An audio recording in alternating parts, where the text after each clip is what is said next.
Hola a todos, saludos y bienvenidos a Demasiado Poco Tiempo, un podcast en el que hablamos de las obras de ciencia ficción que nos gustan, nos sorprenden o simplemente nos llaman la atención por algo en particular.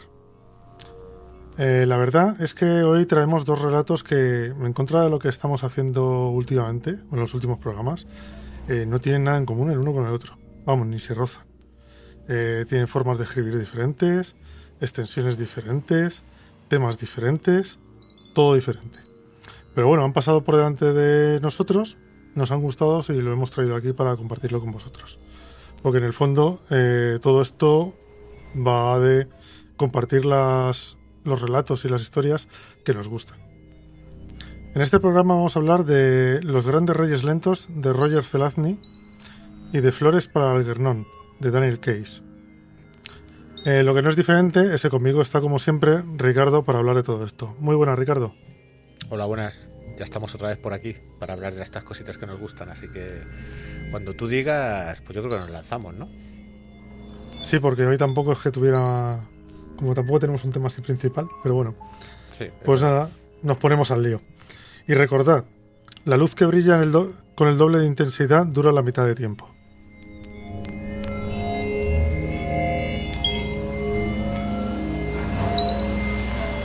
Demasiado poco tiempo, el portal que te llevará a los confines de la ciencia ficción.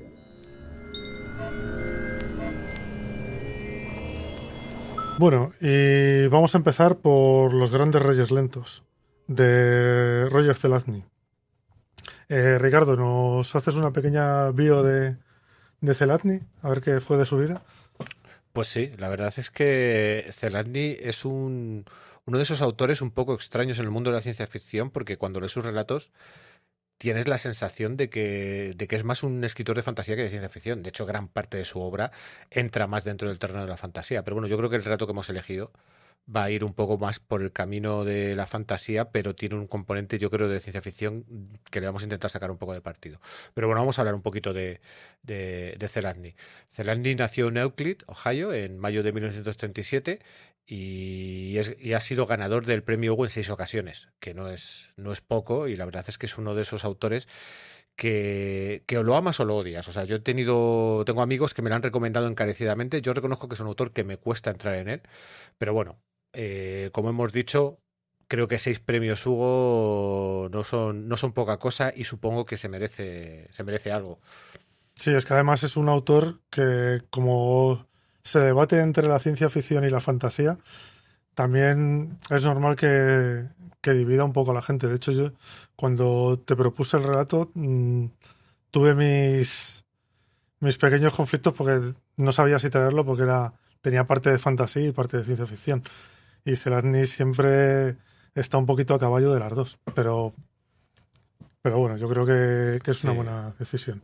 Sí, pero de hecho yo creo que su principal cualidad no es que trate la fantasía o trate la ciencia ficción, ¿no? Yo creo que es esa forma que tiene de hacer descripciones, ¿no? De mostrarte algunos sucesos que puedes entender que sean mágicos o que sean más del entorno de la ciencia ficción y que distinguen sus obras, ¿no? De otros autores. De hecho, otra de las cosas que es maravillosa de Zelazny es que es un escritor muy prolífico y, por lo general, en cada libro o en cada saga de libros, porque sí que tiene algunas sagas de libros, como puede ser El Señor de la Luz, que es una de sus más conocidas, crea un mundo completamente nuevo y le da una consistencia y le da unas reglas propias, y eso hace que sea un autor que cada vez que te acercas a una obra suya, como mínimo te va a ofrecer algo nuevo, ¿no?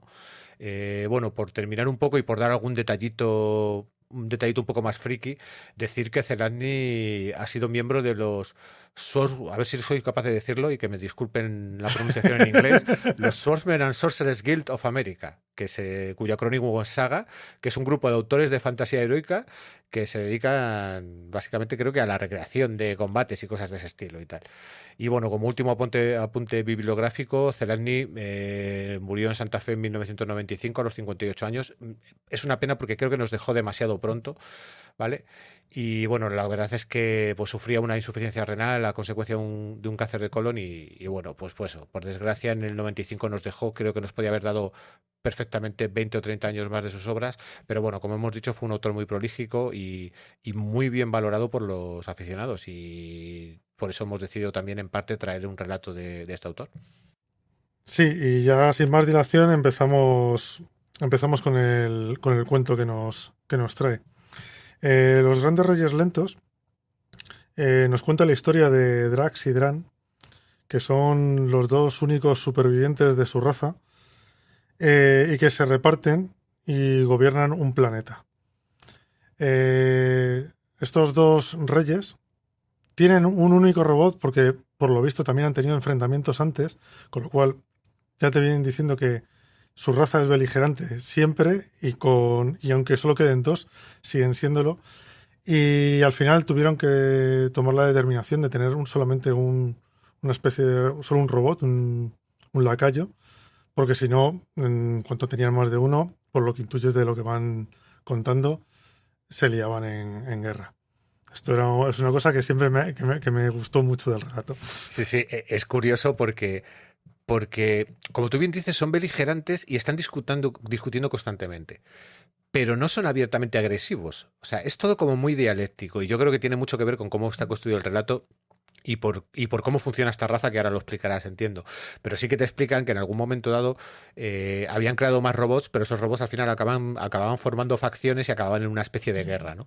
Entonces, con estos pequeños detalles de las conversaciones de ellos, Celani te va construyendo este mundo, ¿no? Dice, vale, solamente quedan dos. Dice, son los grandes reyes de este mundo. Bueno, son los grandes reyes porque son los únicos que quedan. Realmente yo cuando empecé a leer el relato, según iba avanzando, iba diciendo, bueno, ¿sois reyes o realmente os habéis autoproclamado reyes? Que es más lo que Sí, tiene, claro. lo que tiene pinta. Sí, sí, es que no les queda otra, porque no hay más. Lo que pasa que también, cuando empiezas a leer un poquito, también te das cuenta de que esta raza funciona a otro ritmo. Funciona a un ritmo diferente en cuanto al tiempo. Porque ya según empiezas a leer, te va dando indicaciones de que están sucediendo muchas cosas y ellos realmente en un instante o en un momento de pensar, para ellos ha pasado toda una estación. O todo el rato el autor te está diciendo, y se pararon a pensar un momento y resulta que ese momento ha durado 2 años porque te dice, y dieron la vuelta a su sol 2 veces. Con lo cual nos estamos Sí. dando cuenta de que es una raza un poco especial porque el tiempo o el concepto de tiempo funciona diferente para ellos. Y en esto que entra el robot. Que el robot tiene la capacidad de cambiar de velocidad. Porque puede ir a la velocidad normal y a la velocidad súper lenta, que es la de estos reyes, la de Drax y Dran. Entonces empiezan a pensar en que, bueno, que a lo mejor deberían de ir a... Como ya no tienen ningún tipo de súbditos, pues a lo mejor tendrían que ir a buscar súbditos nuevos. Que es una cosa que a ellos les gusta mucho. Claro, a lo mejor deberían coger una de sus naves y enviar a uno de sus sirvientes, ir a explorar la galaxia y que traiga súbditos nuevos. Y aquí viene... a mí creo que este relato está lleno de chascarrillos, de cosas que te hacen sonreír mucho. Y en el primer detalle el robot les dice, vale, sí. Dice, vamos a ver cómo está la flota. Y dice, vale, sí, de la flota nos quedan 30 naves. No sé cuántas exactamente dice, no sé si son 20, 30 naves disponibles. Dice, vale, pues cojamos y enviémoslas. Dice, vale, sí, en el tiempo que ha visto tardado en tomar la decisión de enviar esta flota de naves, se han roto todas y ya solamente queda una. O sea, Sí, es todo porque el rato así. no es que se hayan roto, es que para hacernos la idea de cómo funciona el tiempo, es que son naves que funcionan con energía nuclear y el combustible nuclear se ha desintegrado, que para eso tienen que pasar miles de años. Sí, sí. Eso es en Pero el es que momento de la toma de decisiones. es todo el rato así. Todo el rato es, vale, porque toda la narración está hecha en plan de, y se quedó pensándolo, y pasa tiempo, y de repente dice una frase, y pasa tiempo, y de repente se piensa la réplica, y Sí. pasa tiempo, todo el rato. O piensa en lo que dijo y ves si tenía algún tipo de segunda intención. Pues también están todo el rato peleándose, Sí, que sí. dicen, bueno, vamos a irnos a buscar súbditos, pero bueno, te tendrás que ir tú, que eres el más joven. No, te tienes que ir tú porque eres el... Están todo el rato como peleándose para quedarse luego cada uno, entendemos, con el planeta. Entonces, como al final tampoco se ponen de acuerdo, pues encargan a Síndrome, que es el nombre que tiene el robot, que se vaya a él. Porque además Síndrome le está diciendo, oye, como no nos demos prisa, no tenemos naves. ¿sabes? Pues de las 60 que teníamos nos quedan 3 y en lo que estamos teniendo la conversación nos queda una.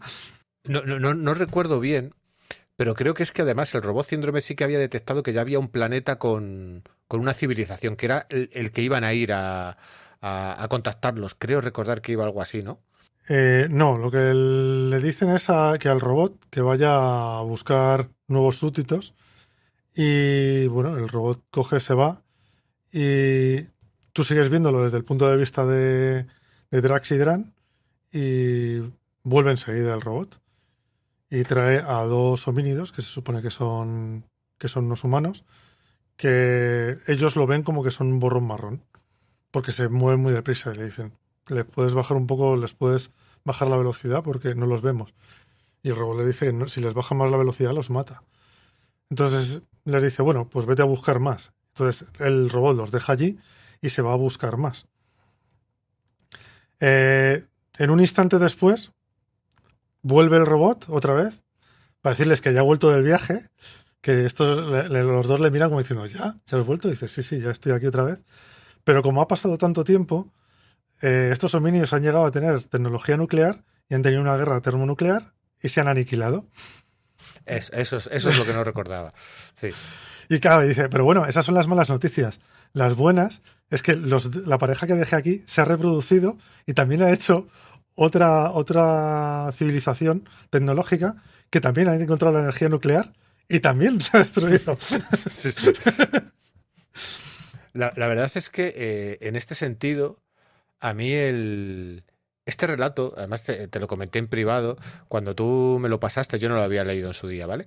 Y cuando lo leí me recordó mucho a una historia corta que tiene Alan Moore, que se llama Pega, Vidas Breves, creo que se llama, en concreto, y que, bueno, es una serie de historias que él hizo como cuentos de los Green Lantern Corps, del cómic de DC Comics.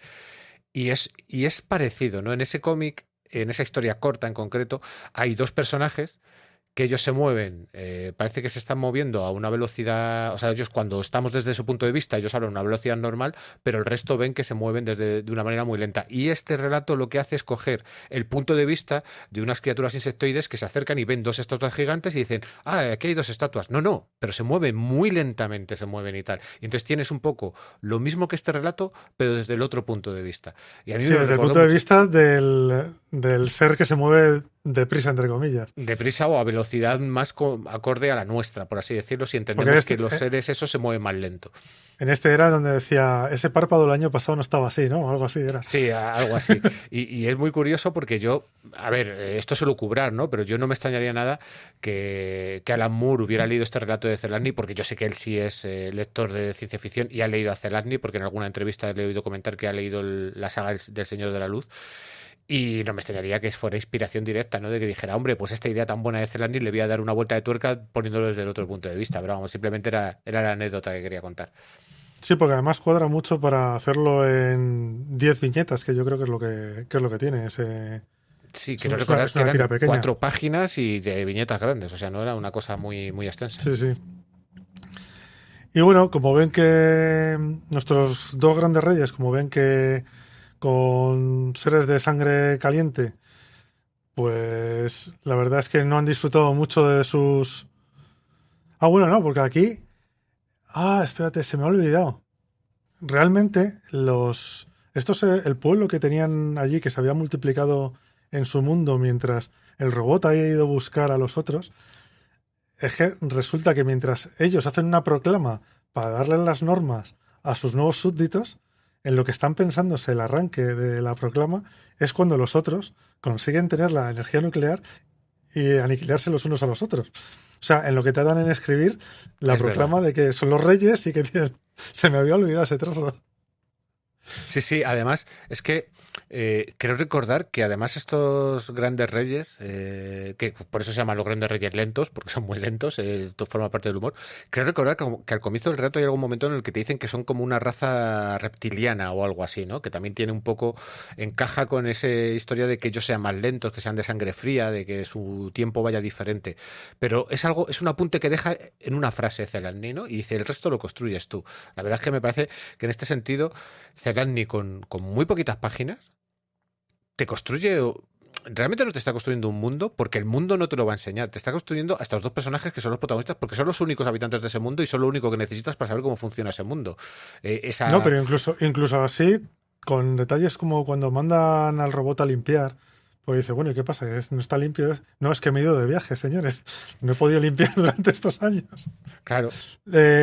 Te va escribiendo zonas del mundo y más o menos te haces también un poquito a la idea. O sea, sí que te crea un mini universo en un momento y también con no muchas palabras, efectivamente.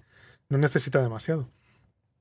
Uh-huh. Y nada más, el robot les dice que efectivamente que se habían aniquilado y ellos deciden que los seres de sangre caliente que no son buenos como súbditos porque no duran nada y empiezan a pensarse si vuelven a hacer robots.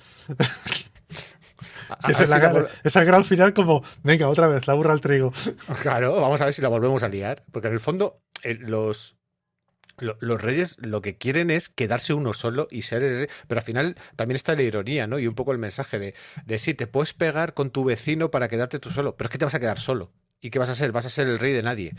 Entonces yo también es un poco el mensaje que extraigo de aquí, pero lo cierto es que el tono humorístico hace que quizás estos mensajes se te puedan perder y que los disfrutes simplemente por la cantidad de incongruencias que se dicen unos a otros y por todas las paradojas temporales de no, ahora me lo pienso, ahora esta civilización se ha aniquilado. Ahora ya más tarde, sí. Ahora me lo vuelvo a pensar, oye, ¿por qué está esto hecho unos zorros? ¿Por qué no han limpiado? No, es que me he ido, el robot, o sea, la verdad es que el robot... Hay un momento dado en que da mucha pena, ¿no? Porque el pobre hombre dice, vale, está programado para servirle, pero es como, madre mía, ¿sabes? Sí, lo que te ha tocado. Claro, obviamente Zelazny obvia ciertas cosas, ¿no? Como qué tipo de energía tiene el robot. Si las naves se han agotado su combustible nuclear, a lo mejor el robot también debería. ¿Y qué mantenimiento tiene, sabes? Pero no es el caso de... Claro, es que no es lo que quiere contar Zelazny. Lo que quiere es contar, pues eso, es con tono humorístico, que es lo que ocurre cuando hay una raza cuyo tiempo funciona de una manera diferente. Bueno, tiempo o metabolismo, por llamarlo de alguna manera, funciona de manera mucho más lenta a lo que estamos acostumbrados. Sí, sí. Y con esto yo creo que ya lo podemos dar por terminado porque sobre todo es un relato que es gracioso. También me llama mucha atención por eso. Pero y tampoco tiene mucho más. No tiene muchísimo más historia. Entonces, si quieres, hacemos ¿Solo quieres decir algo? ¿Hacemos un descansito? No, sí, es lo que tú has comentado. Es el relato... quizás a muchos de nuestros oyentes le esté sorprendiendo y dicen, bueno, van a coger un relato muy cortito, muy humorístico, no sé. ¿Qué nos espera después de la publicidad? Pues yo creo que nos espera algo a lo que quizás... Algo un poco más denso, a lo que quizás sí que le podamos sacar un poquito más de jugo y que yo creo que es un relato que tiene mucha más enjundia. Pues sí, ahora vamos a refrigerarnos un poco y nos ponemos con ello.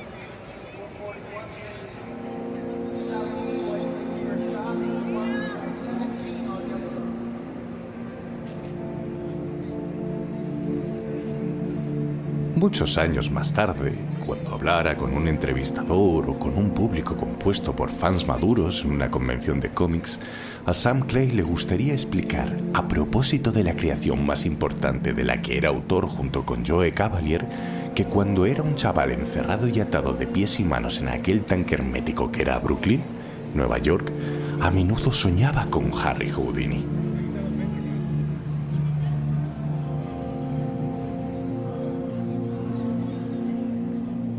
Lo cierto era que de niño, Sammy solamente había tenido un interés casual como máximo en Harry Houdini y sus hazañas legendarias. Sus grandes héroes habían sido Nikola Tesla, Louis Pasteur y Jack London. Sin embargo, hablar del papel de Houdini y de su imaginación en el nacimiento del escapista, como en todas sus mejores invenciones, resultaba verosímil. Los sueños de Sam siempre habían sido houdidianos. Eran los sueños de una crisálida forcejeando a ciegas en su capullo, enloquecida por el anhelo de luz y de aire. Houdini era un héroe para los bajitos, los chavales de ciudad y los judíos. Samuel Louis Kleiman era las tres cosas.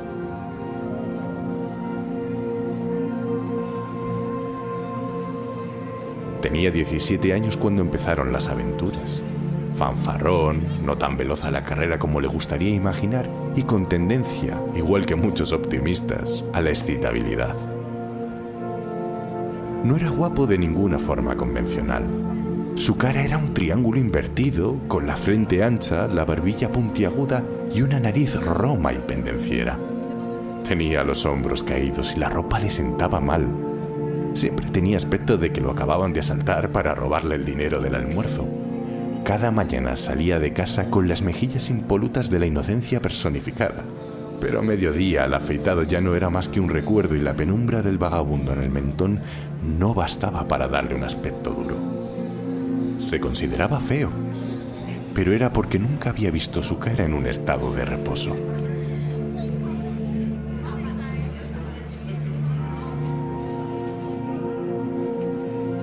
Había repartido el Eagle durante la mayor parte de 1931 para poder comprarse unas pesas, que luego estuvo levantando todas las mañanas durante los siguientes 8 años hasta que tuvo los brazos, el tórax y los hombros fibrados y fuertes. La polio le había dejado unas piernas endebles de niño. En calcetines, medía 1,75 m.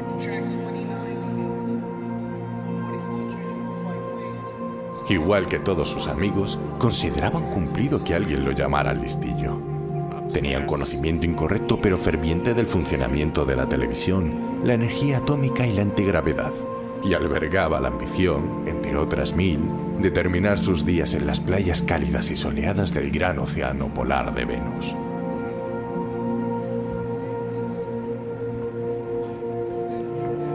Actor omnívoro con tendencia a la improvisación, le divertían Stevenson, London y Wells. Se esforzaba con Wolf, Dreiser y Dos Pasos e idolatraba a S.J. Perelman. Su régimen autoimpuesto ocultaba el típico apetito culpable. En su caso, la pasión encubierta, una de ellas por lo menos, eran aquellos cargamentos de sangre y fantasía a bajo precio, las revistas pulp.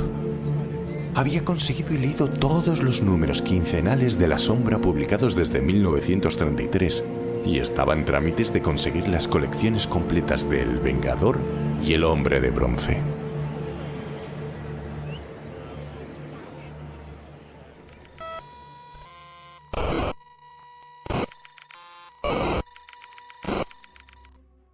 Esto que acabas de escuchar es el comienzo del libro Las asombrosas aventuras de Cavalier y Clay, de Michael Chabon.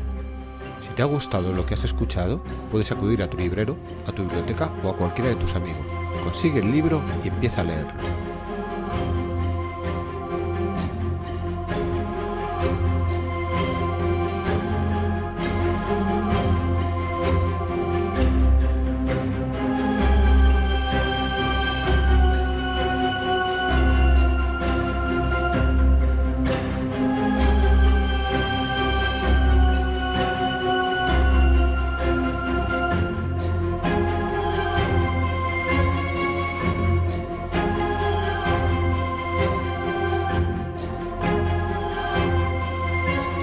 Bueno, y ahora después de este descansito, de esta publicidad, como decía antes Ricardo, vamos a meternos ya en lo que hoy vamos a traer que tiene más chicha, que es Fresh para Algernon. Fresh para Algernon es al principio fue un relato de Daniel Cage que luego convirtió en libro. Y no sé, ¿nos hablas un poquito de Daniel Cage? Sí, pues por hacer una pequeña reseña biográfica, pues Cage nació en la ciudad de Nueva York en agosto de 1927, se licenció en psicología en el Brooklyn College y una cosa curiosa es que durante parte de su carrera trabajó con Martin Goodman para la editorial Atlas, que fue la precursora de Marvel Comics. De hecho, en un momento dado fue editor asociado bajo el mando de su jefe y director de arte Stan Lee, con lo cual es una cosa que a mí me resultó muy curiosa. Y de hecho, durante ese tiempo se le ocurrió una idea a la cual le puso el nombre provisional de Brainstorm, cuya sinopsis se acabaría convirtiendo en el relato Flores para Algernon y que al final sería la novela que reescribiría posteriormente, ¿no? Que de hecho esa sinopsis era: esto va a ser la historia del primer tipo que participa en un experimento para elevar el cociente el cociente intelectual de un nivel normal bajo de 90 a un nivel de genio. Pasa por la experiencia y luego sufre una regresión a lo que era.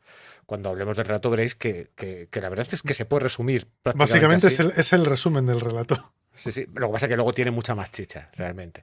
Pero bueno, él fue compaginando un poco esa labor de escribiendo historias para cómics, porque también trabajó para EC Comics y tal, y también con la escritura de relatos y de alguna que otra novela. No tiene mucha obra, realmente tiene como, no sé si eran 8 o 10 novelas y unos cuantos relatos, pero bueno, este relato en concreto del que vamos a hablar, pues se llevó el premio Hugo en 1959 y la posterior novela que reescribiría, que lo que hace es ampliar este relato, se llevaría el premio Nebula en 1966, pero como vemos pasarían unos 6-7 años entre el relato y la novela, con lo cual se tomó su tiempo. Yo tengo que reconocer que yo me he leído los dos y a mí me funciona mejor el relato. A mí la novela hay un momento dado en que no es que tenga la sensación de que está alargada, pero que se toma demasiado tiempo y tiene una característica muy especial este relato y esta novela, y es cómo está escrita. Porque al final este relato está escrito en primera persona por un protagonista que está haciendo un diario, porque le ordenan que tiene que hacer un diario para poder llevar el control del experimento, y entonces tú vas a ir viendo cómo esa persona que tiene un cociente intelectual bajo empieza escribiendo mal, y escribiendo de una manera bastante inconexa, va evolucionando a escribir cada vez mejor y a hilar sus ideas y a empezar a poder interiorizar sus sentimientos y poder mostrarlos sobre el papel, y luego vas a volver a ver esa regresión. Entonces, eso en un relato corto a mí me funciona perfectamente, pero en un relato largo me llega a cansar. Sí, eso lo iba a explicar yo al principio cuando empezara con el resumen de él. Porque realmente, yo no me he leído la novela, pero si la novela es como el principio del relato, es un dolor de ojos. Pues yo, según empecé con el relato, era como... Claro, digo, la me novela, están sangrando. la novela es como el comienzo del relato, pero claro, más alargado. ¿Vale? Inventando más en detalle de la vida del día a día del protagonista, con lo cual eso, pues se puede hacer un poco dura. Yo creo que funciona mejor el relato, pero es una opinión personal, ¿eh? Habrá mucha gente que considere que la novela también es muy válida. Pero bueno, por terminar un poco con la reseña bibliográfica, pues Daniel Case acabó siendo profesor de escritura creativa en la Wayne State University y en Ohio, y al final fue honrado como profesor emérito en el 2000 y murió en 2014 en Boca Ratón, que siempre es un nombre de una población que me parece muy curioso. Boca Ratón, me gustaría vivir allí. Y bueno, debido a complicaciones de una neumonía por la avanzada edad que tenía. Y con esto pues terminamos un poco la reseña bibliográfica, y si quieres te doy paso y empezamos a hablar del relato. Sí, empezamos a hablar del relato. Bueno, yo lo primero que iba a hablar era lo que has comentado tú antes, porque además es algo que es... La primera página es como muy sangrante. Además se nota que hay un momento en que al principio, claro, te canta muchísimo porque la primera página está llena de faltas de ortografía, pero claro, es tremendamente exagerado. O sea, hay un momento que dices, vale, esto está impostado, porque son faltas muy brutales. Sí, y hay que tener en cuenta que no solamente está impostado, sino que tienes el salto de la traducción, que también ha tenido que hacer una adaptación de ese lenguaje, por así decirlo, de una persona que no tiene educación. Entonces yo creo que nosotros en castellano tenemos un nivel más todavía, ¿no? Entonces ese nivel hace que pueda sonar más impostado todavía. Pero bueno, es cierto que los primeros párrafos tienes incluso la duda de decir, oye, esto no ha pasado por corrección, ¿qué está ocurriendo aquí? No, mira, o sea, la verdad es que al principio sí lo notas muy, muy exagerado. También entiendes que tiene que ver algo con la historia. Pues yo según lo empecé a leer dije, vale, esto ha pasado por esto ha tenido que tener algún filtro. No puede ser así. Entiendes que tiene que ver algo con la historia. Entonces, claro, según empiezas un poco a ver de qué va toda la historia, empiezas a comprender por qué va así. Porque, claro, está utilizándote el modo de escribir también para escribirte mentalmente a Charlie. Aparte de lo que él va contando, tú según le vas viendo escribir y cómo está utilizando la escritura, las frases, las palabras, cómo hila las ideas, te vas dando cuenta de cómo su cabeza va subiendo su cociente intelectual y lo va aprovechando. Pero bueno, el principio de la historia es un poco la vida de Charlie Gordon, que es una persona de 37 años que tiene, no sabría si decir un retraso mental o una deficiencia mental. Lo que tiene es, como diríamos coloquialmente, tiene muy pocas luces. Es una persona que tiene Sí. un cociente intelectual muy bajo. No sabe casi escribir, habla raro, tiene algún problema motriz. De hecho, es un producto muy de su época este relato, porque utilizan el cociente intelectual para definir el nivel mental de una persona, que es algo que a día de hoy está superado. O sea, hay muchos más factores, no es solamente un único factor. Tienes un conjunto de factores el cual te puede hacer ver cuál es la capacidad mental de una persona, la capacidad intelectual más bien, ¿no? Y de hecho, en algún momento dado, creo recordar que incluso utiliza la palabra retraso, que hoy en día pues, es una palabra que es un poco anatema, que no se utiliza porque se considera que es despectiva.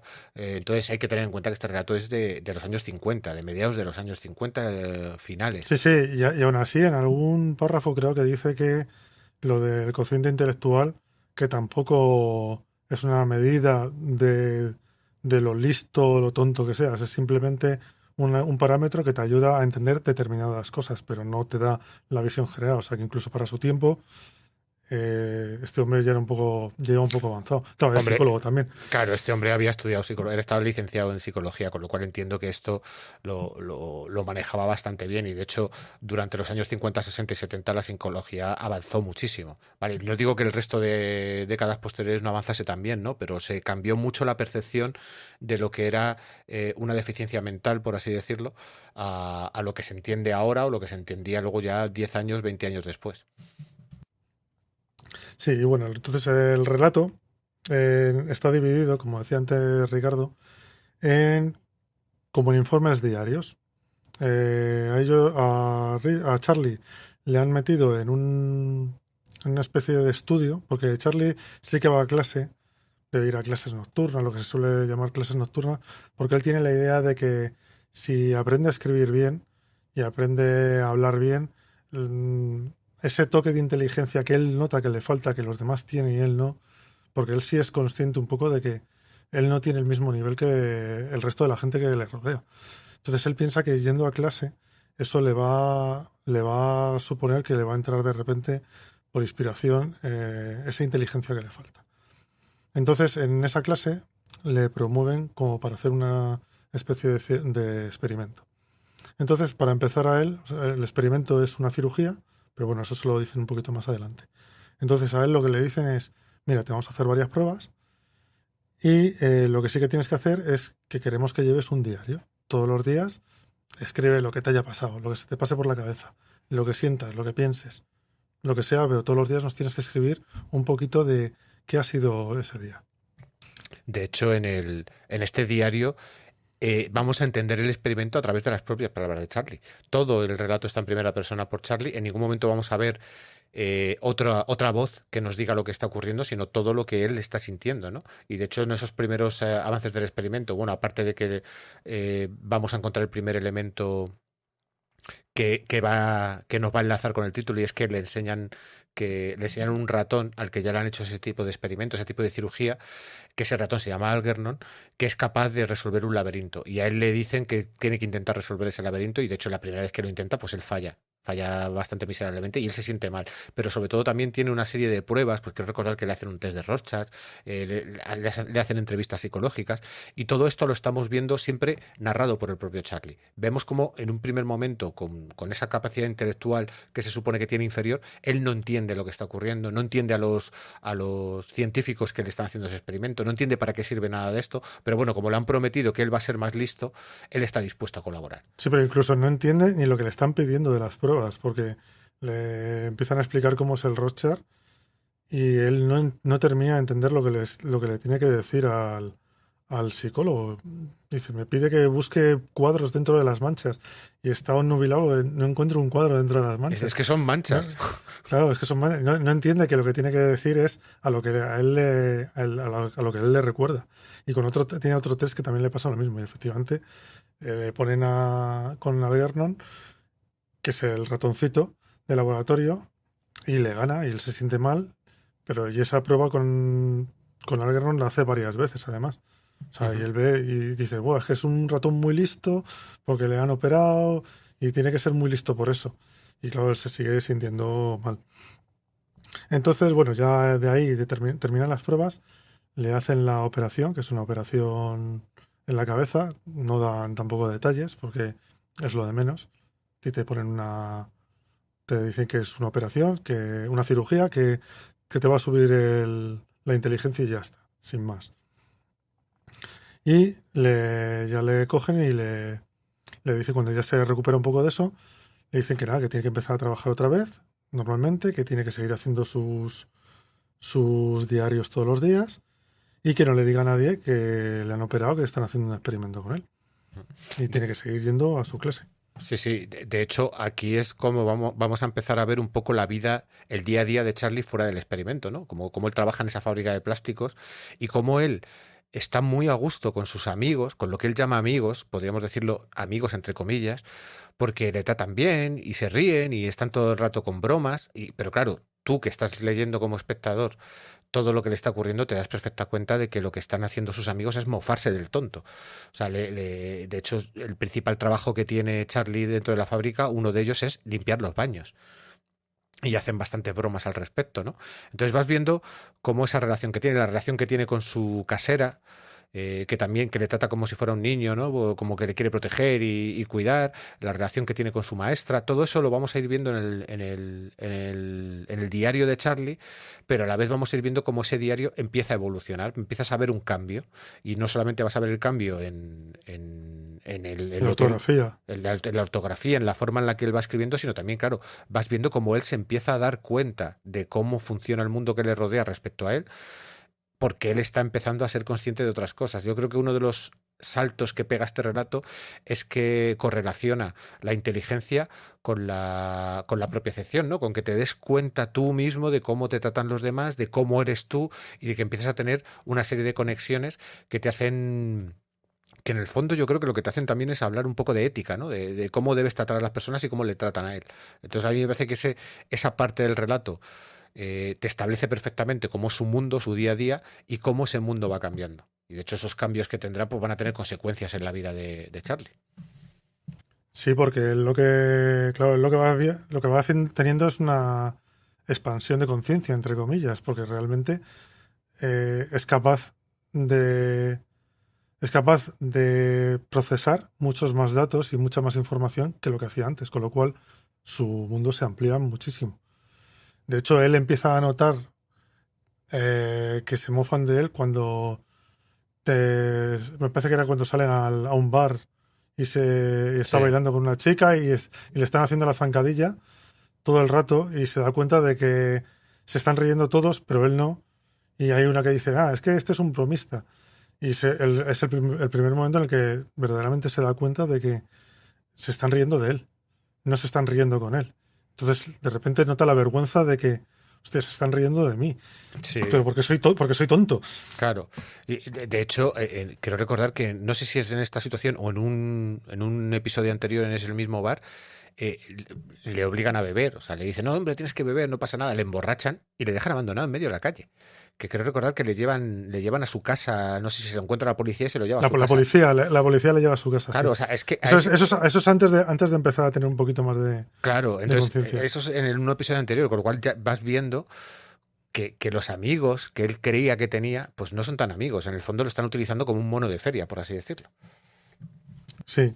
Y bueno, aquí ya yo creo que hace un punto de inflexión cuando a él le está explicando su profesora, la profesora que le daba clase antes, le está explicando las reglas de puntuación, está hablando de las comas, y él no la entiende. Y luego llega por la noche, lee un libro, y de repente dice, ostras, si es que, joder, no me estaba enterando, pero si esto es así. Y, o sea, empiezas a ver que él, pues a mí me parece un gran cambio de que te tengan que enseñar a que tú, por tu cuenta, empieces a aprender. Me parece que es un cambio de mentalidad que, o sea, necesitas tener determinada inteligencia para llevarlo a cabo y de determinada iniciativa. Entonces yo creo que es... Además lo muestra muy bien porque en 3 o 4 entradas del diario empiezas a ver cómo utiliza las comas, por ejemplo.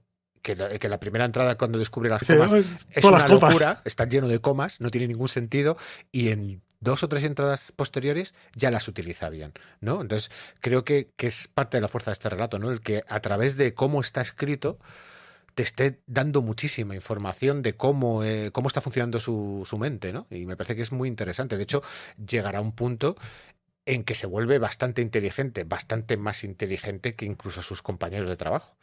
Sí, no, si es que ahí ya es cuando empieza a ser por lo menos tan inteligente como sus compañeros de trabajo. Y hay un momento en el que él alinea las máquinas de una manera diferente y le dice el jefe que le ha ahorrado $10,000 al mes o una cosa así.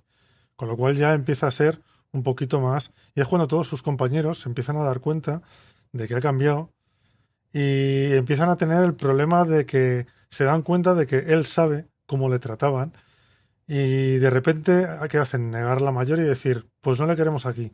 ¿Por qué? Porque molesta, pero realmente es porque ellos se sienten mal, Sí. porque han estado puteando y ahora dicen, ostras, ahora, ¿cómo le miro yo a este tío a la cara?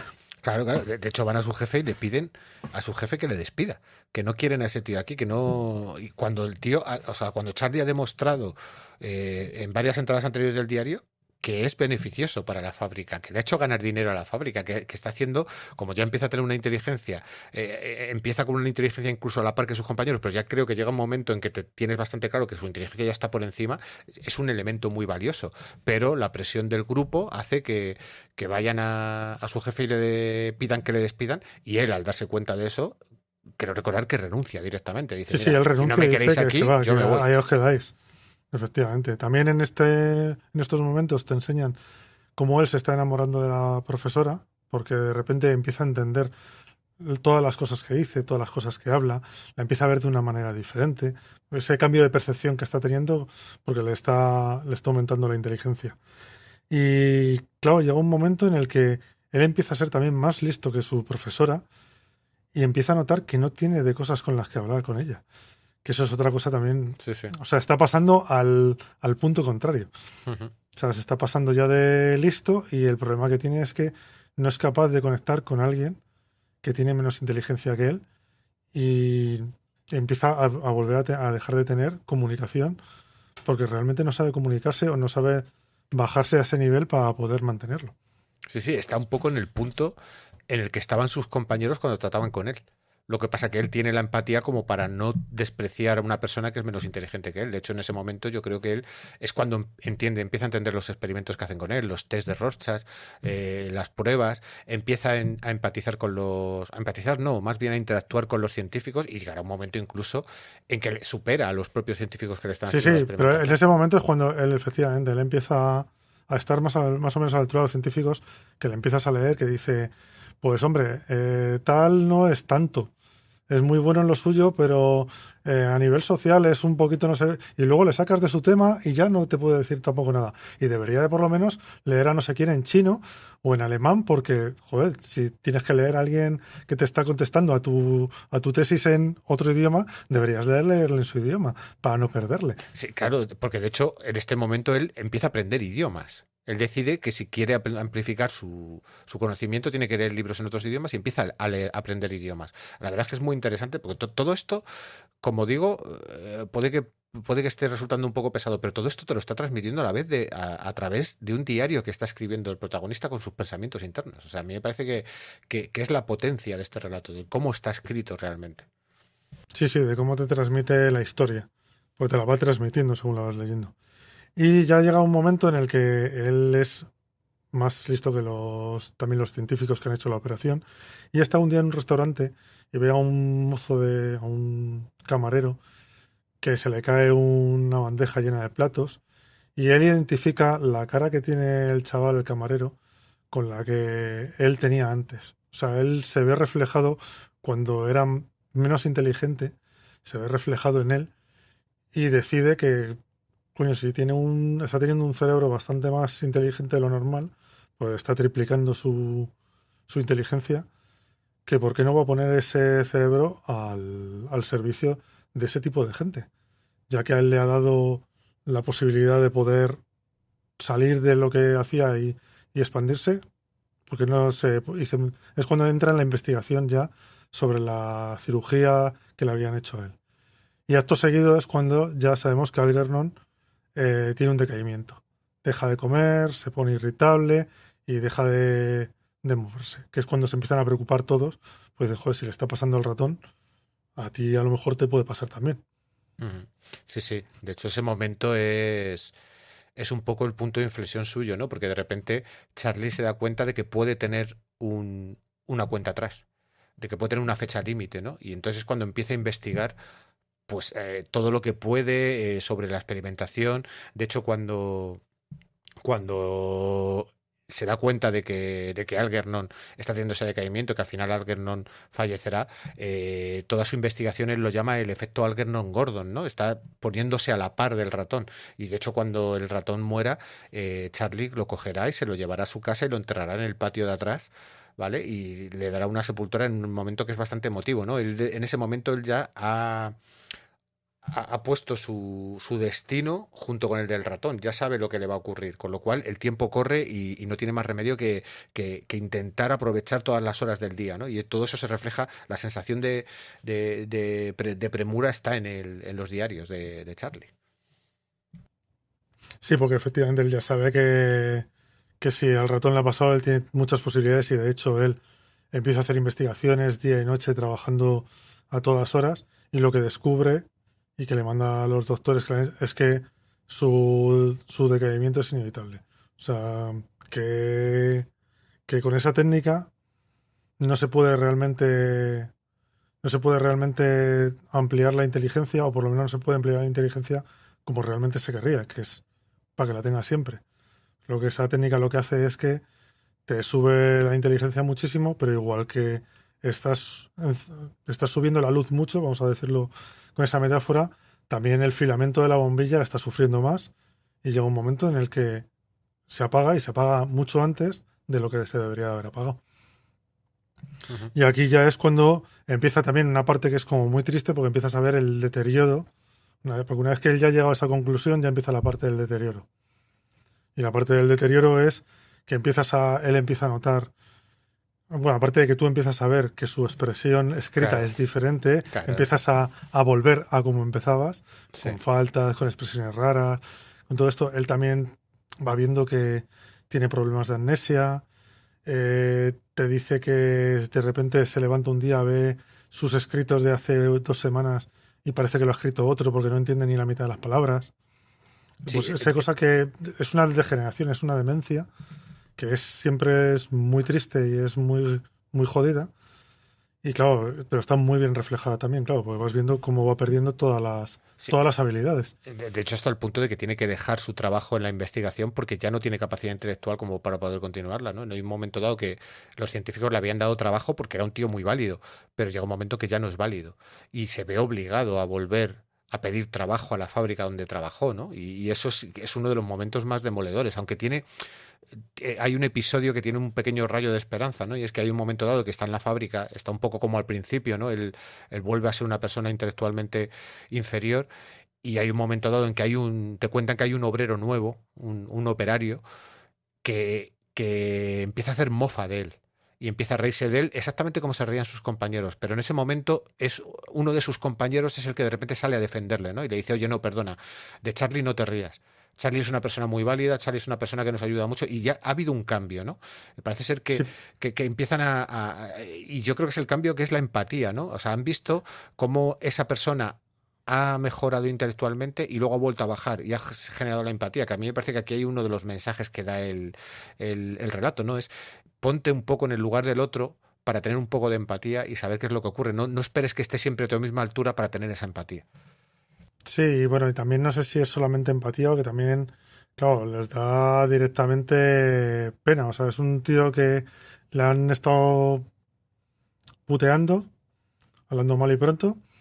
Luego les ha dado sopas con ondas y se han sentido fatal porque le habían estado haciendo la puñeta todo el rato y ya ven que el decaimiento, o sea, la degradación, que es también cuando ya conoces a una persona y ya has llegado a ese tipo de relación, porque aunque no sean amigos, pero tienen determinada relación, te entristece, porque es ver a alguien que la has conocido de otra manera, que lo estás perdiendo y en este caso es por días. Y, o sea, es ver cómo se va derrumbando una personalidad en cuestión de días. Y claro, eso es muy triste. Y bueno, una vez que ya se queda aquí en la fábrica, él también le ves que muchas veces, Charlie me refiero, eh, vuelve a tener esos pensamientos de, bueno, son mis amigos y se ríen conmigo, que son los pensamientos también que tenían antes. O sea, él está está yendo hacia atrás en la, Sí, sí. en su mentalidad, Pero en su con su, inteligencia. claro, lo hemos visto con los científicos, lo hemos visto con su compañero de trabajo, lo veremos también con su profesora, con la casera, Sí, con todos. con todos, con Y todos. lo más triste son los momentos en el que él se da cuenta de que le está pasando todo eso. Sí, sí. Él es ¿Sabes? Que a mí eso consciente. me recordaba muchas veces a la gente que tiene Alzheimer, que de repente tiene un momento de esos de brillo que les vuelve un poco todo, o están un poco como más enganchados para luego volver a perderlo.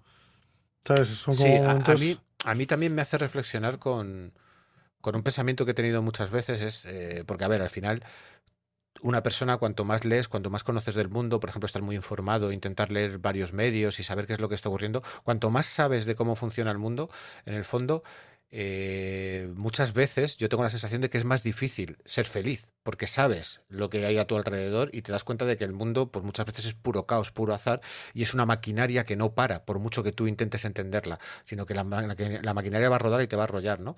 Entonces, yo veo un poco reflejado aquí eso, ¿no? Él ha tenido un momento, o sea, él era una persona feliz cuando trabajaba en la fábrica inicialmente en el decaimiento, en un momento dado ha conseguido una cierta iluminación, una cierta educación que le ha hecho ver el mundo como es realmente, un mundo más feo. Y el problema es que cuando vuelve a decaer, cuando vuelve a tener esa regresión a una inteligencia inferior, el problema es que él sigue sabiendo que el mundo es así. Él ya no puede volver a ser feliz y decir, bueno, pues ya entiendo que son bromas y tal. Siempre le va a quedar un puntito en el que dice, vale, pero esto no funciona, ¿no? Que yo creo que es lo que hace que al final tome Sí, la pero, determinación de irse. sí, pero además me parece muy interesante cómo lo trata porque él no lo recuerda como información. Él tiene como una huella sentimental de que él sabe que las cosas no son así. Porque te está hablando de que él le estaba leyendo no sé qué libro y le había resultado cuando se lo leyó, le había causado una impresión brutal. Y él se acuerda de la impresión que le había causado, pero no de qué iba el libro. Con lo cual él tiene una huella que es sentimental más que Sí, de conocimiento. Él es es lo que guarda, emocional, porque es es emocional. emocional, porque su cabeza no puede, o sea, como está volviendo a bajar, no puede soportar esa información. Pero en los sentimientos sí, porque claro, eso es inherente al ser humano. Y él, como tú has dicho antes, pues él decide al final irse porque lo que no quiere es estar dando pena a nadie. Hmm. Y con esto termina el Bueno, relato. realmente el relato termina. Una de las últimas frases es que su deseo es que ojalá que alguien se acuerde y vaya a poner flores a la tumba de Algernon, ¿no? Del ratón, ¿no? Sí, Al claro, final. porque para él, sigue, él de él se sigue acordando. Claro, Pues o la ha sea, conocido cuando era también exacto. Este es uno desde de el esos, principio. eso es uno de esos relatos que hasta que no llegas al final del todo no entiendes el título del relato, ¿sabes? Y a mí me Sí, sí. parece que es un relato que, a ver, termina de una manera muy amarga. O sea, no vamos a negarlo. O sea, es un relato en el que vas a ver el auge y caída de una persona que en el fondo lo que te está demostrando desde el primer minuto es lo que hemos hablado, ¿no? Las emociones y los sentimientos que tiene, ¿no? Y eso no le va a abandonar. Lo que le abandona es la inteligencia que consigue en un momento dado y luego la vuelve a perder. Entonces, al final, es un relato un poco descorazonador, pero a mí me parece que es un relato muy potente, que además en la forma como está escrito reside toda su magia, por llamarlo de alguna manera. Y entiendes perfectamente que este relato se llevase un premio Hugo al mejor relato corto, porque es espectacular. La novela, a ver, te va a contar más o menos lo mismo, pero está todo más dilatado y se hace un poco más pesada de leer. Yo es que la novela, como ya te he dicho antes, yo esa sí que no la he leído. Pero a mí me parece que el relato es descorazonador de principio a fin. O Sí, sea, sí, no es que tenga un final amargo, es que desde el principio es amargo. sí.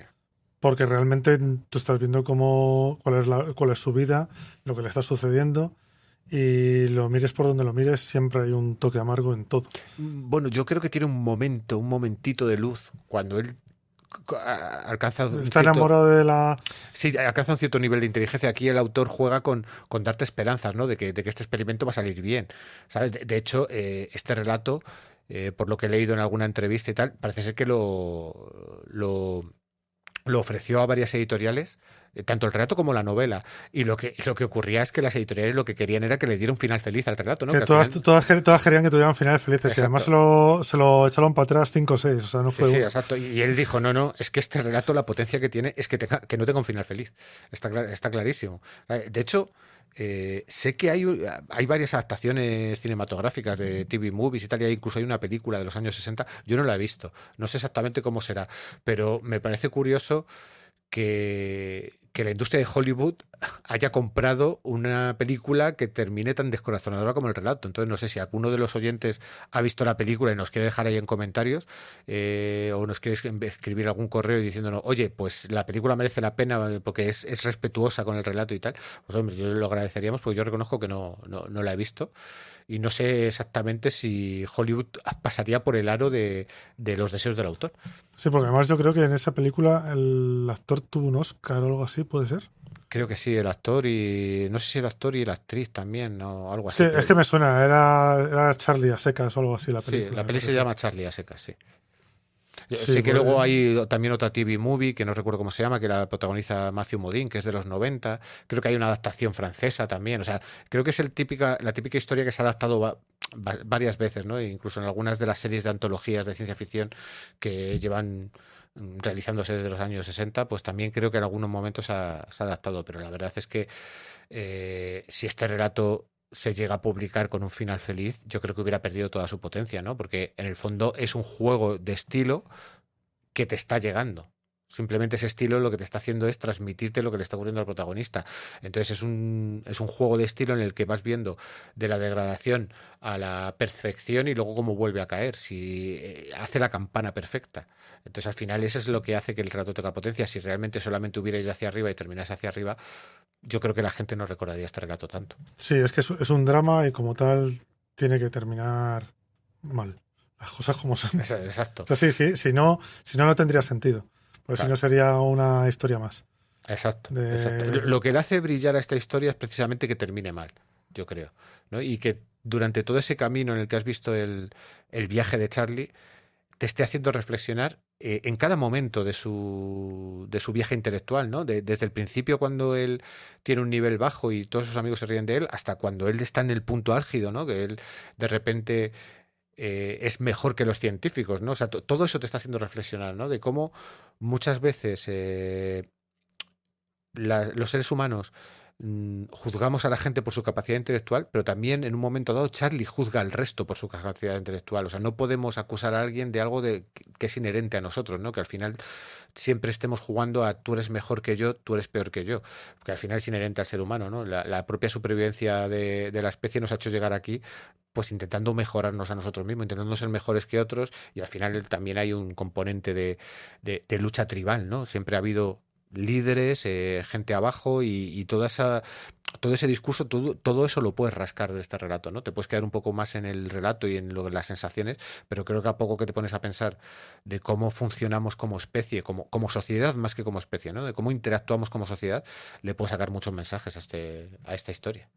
Sí, porque además él lo bueno que te va haciendo es que te va pasando por todos los estratos de esa inteligencia, con lo cual te está poniendo cada momento en el sitio y va sufriendo y va teniendo las ventajas que tiene en cada momento de eso.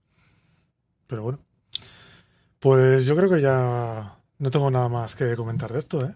Sí, la verdad es que... Creo que nos hemos quedado a gusto. Sí, le hemos sacado bastante jugo, pero bueno, es un relato que si estáis escuchando el programa sin haberlo leído o sin haberlo recuperado, de verdad, recuperarlo, porque aunque la primera página os va a chirriar mucho, como hemos dicho, o sea, es como ha dicho Javi, es para sacarse los ojos, pero de verdad, o sea, a mí me parece que tiene muchas reflexiones y creo que es uno de esos relatos para poder tener una buena charla de taberna, tomándote una cerveza, un refresco, o lo que te apetezca con los amigos, que en el fondo es lo que hacemos Javi y yo aquí.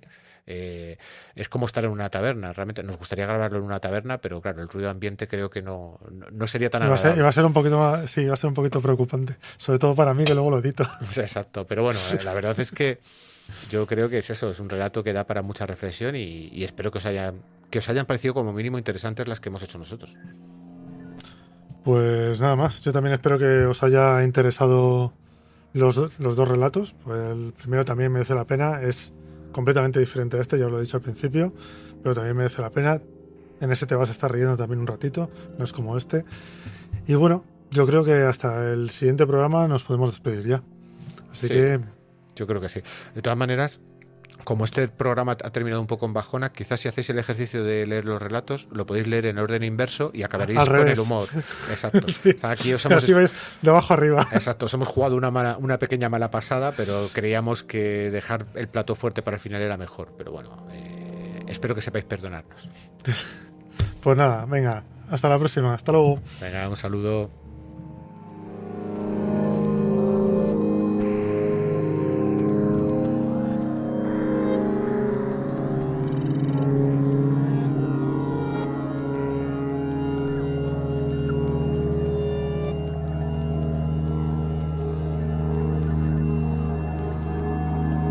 Bueno, y la historia de Algernon, de Drax, de Dran y de Síndrome, creo que ya le hemos sacado todo lo que le podíamos sacar sin extendernos demasiado.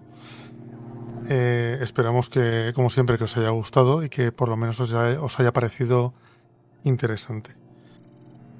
Estamos preparando también el siguiente programa. El próximo día vamos a hablar de Maldición 5.0 de Liu Cixin, el escritor del problema de los tres cuerpos, que está tan de moda ahora, y La invasión de Aldebarán, de Stanislaw Lem. Si queréis hacernos alguna recomendación o queréis comentarnos algo, podéis contactar con nosotros en nuestro correo, que es demasiadopocotiempo@gmail.com, o si no, en el Twitter, que es @podcastdpt, o en las páginas de los sitios donde publicamos, que son un montón.